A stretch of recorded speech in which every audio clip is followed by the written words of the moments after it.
Hello guys, this is me again. How are you?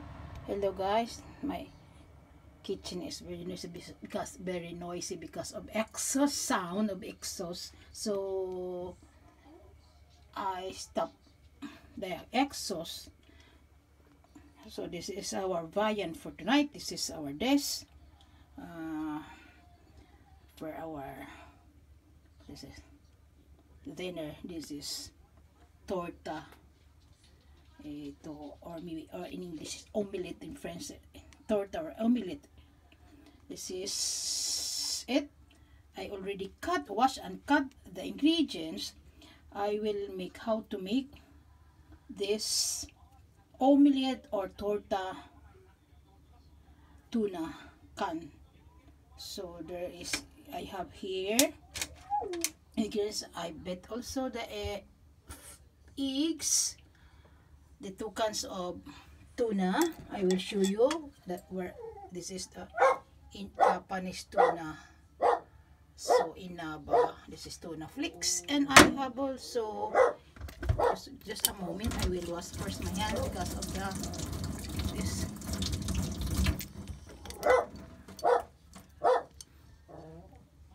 And also I have a tuna here again, and green leeks and white onion balls, garlic and red bells, and I will add salt. This is salt here. I have a salt here and powdered black pepper and oil. That is only the ingredients that I used to make this. How to make this omelette or torta sardines, tuna sardines.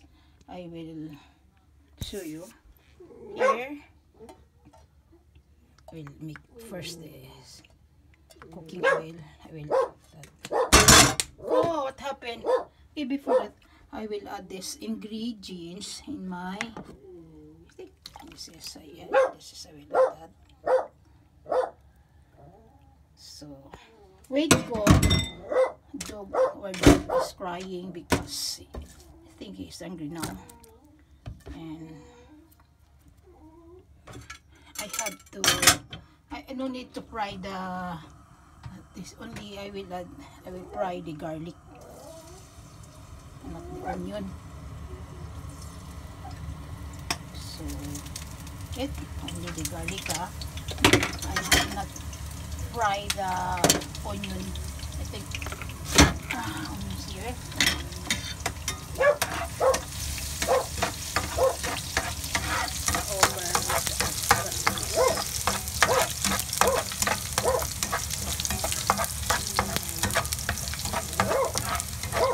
It's very simple, easy, and I mean very easy, very simple food, and you can make this in your own way. You have ingredients here. It's very cheap and easy to make this. So please, I ask you her spoon thing. Ayan. Anyway, it's hard for me to take a video of my cooking because I have no assistant. Anyway, my husband don't like to take the video of my cooking. So never mind, I can manage all this one in one left hand. So, this is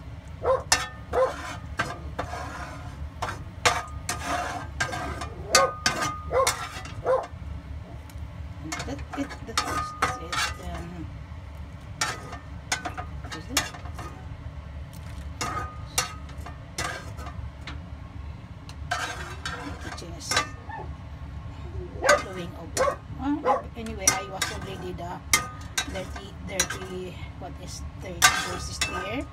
In this is only the last one that I will make because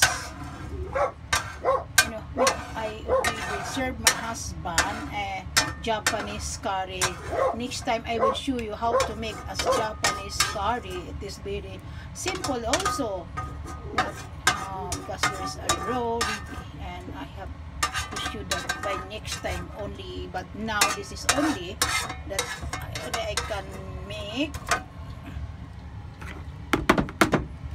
nothing.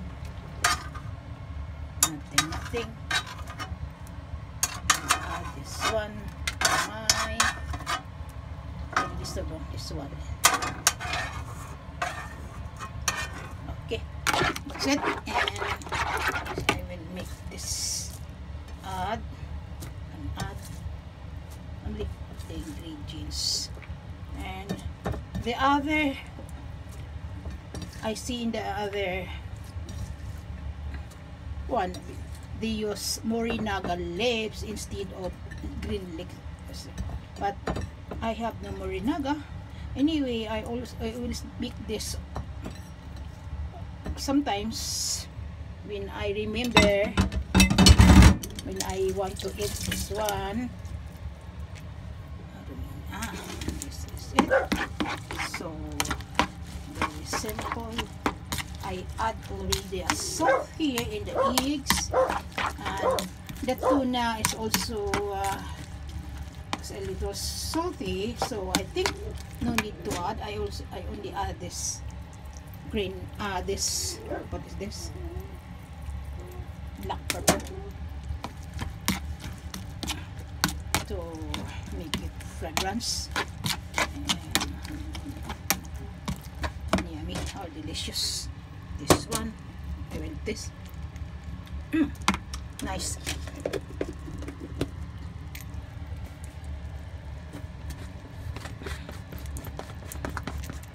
Okay.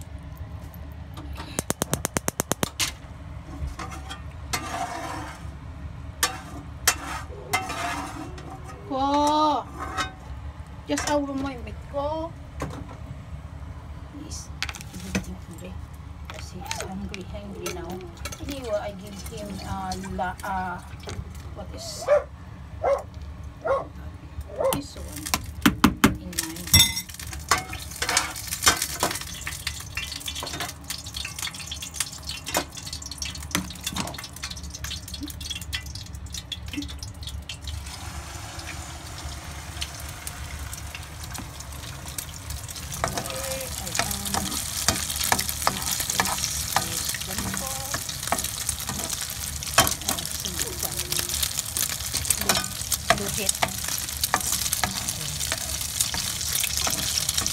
This is my omelette or torta in Spanish.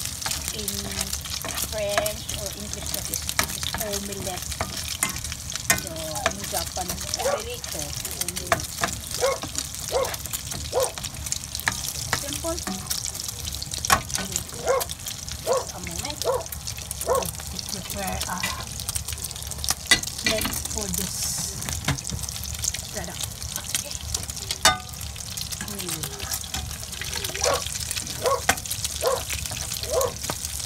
Pa, darling, just a moment po.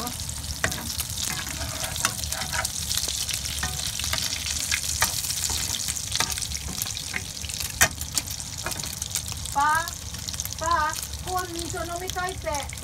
Give him water. Boys. This is first.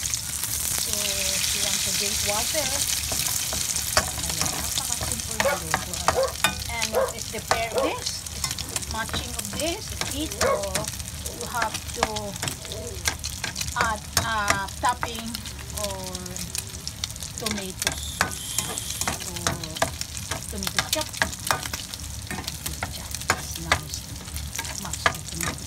And plain white rice. I think very good. So,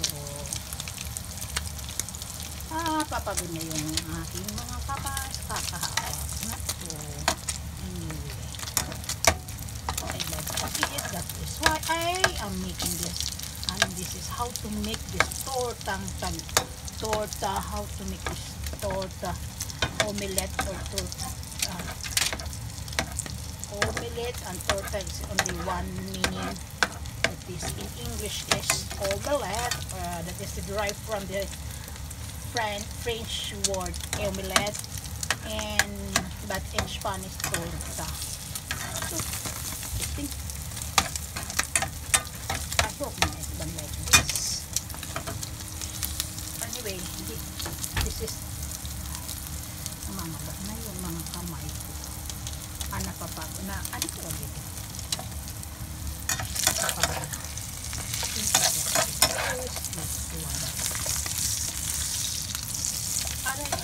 Nasunog na.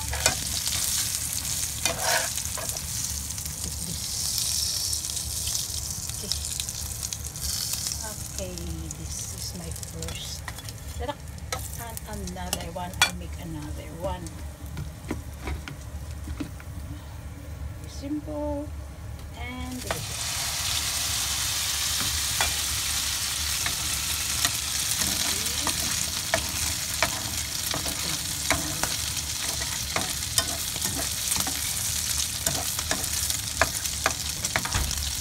Tuna, omelette, pero no, papa makabili.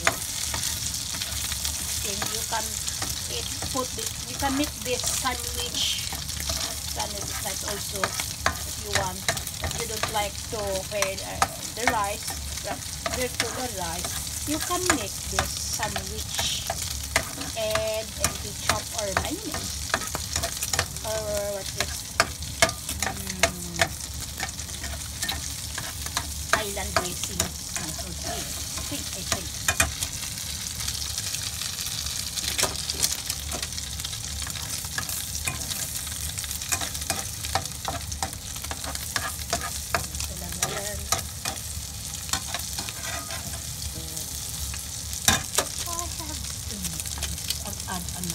Little what oil. I add a little oil from this oil.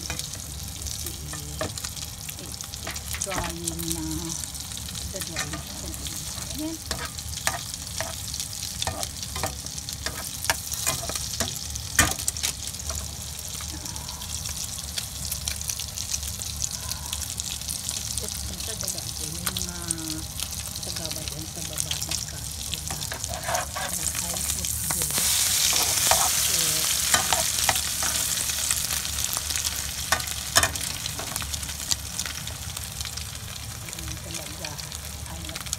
If you want to eat delicious and safe foods, you have to make your own foods. Do not depend to the other. Okay, you can cook. Just cook it for your own self. The safety and delicious. I think, and you can save money if you have to cook your own foods, just like me. Every day I'm cooking and enjoying cooking this one. This is my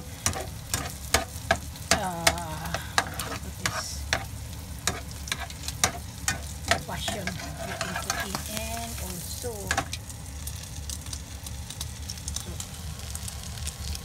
tapos na making this one is delicious. So ay nasira kasi manay.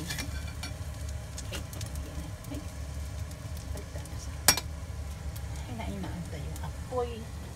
Then another one.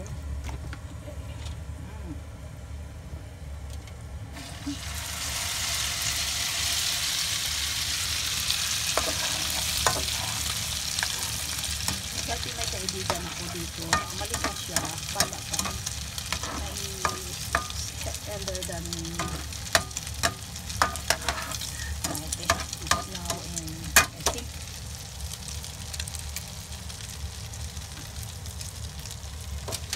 36 or 57 years old na siya. I mean, I cook delicious foods. I give her. Always I share. So very happy because I share my foods. So not to, and I add cooking oil again.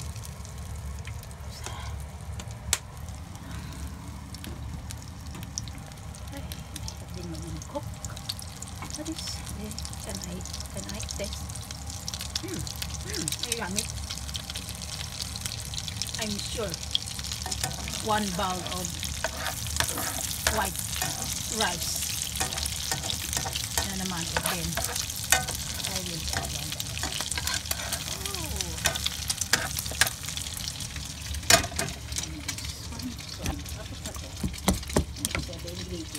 Very simple and easy and quick to make. And this is it. I hope you enjoy watching my simple video. This is me. How are you guys? Mama and Food Journey. Don't forget to subscribe to our channel, like, comment, and share our video, and click the bell, and you are ready subscriber of my YouTube channel. This is it. And this is the last one. I hope you enjoy watching. Again, don't forget to subscribe our channel, Mama and Good Journey. God bless wherever you are. As I said every day, I said always when I taking a video, just take care, always be careful wherever you are. Don't go to the crowded places, and always wash your hands with detergent or soap, and don't touch your fish, and also if it's dirty, and also to avoid touching your fish, hug and avoid crowded places. If crowded, maraming tao, and hugging and kissing, and also avoid eat plenty of what is vegetable and fruits. Always drink plenty of water, and wear mask, and pray to our God, and also alcohol. Always ready your mask. This is it again.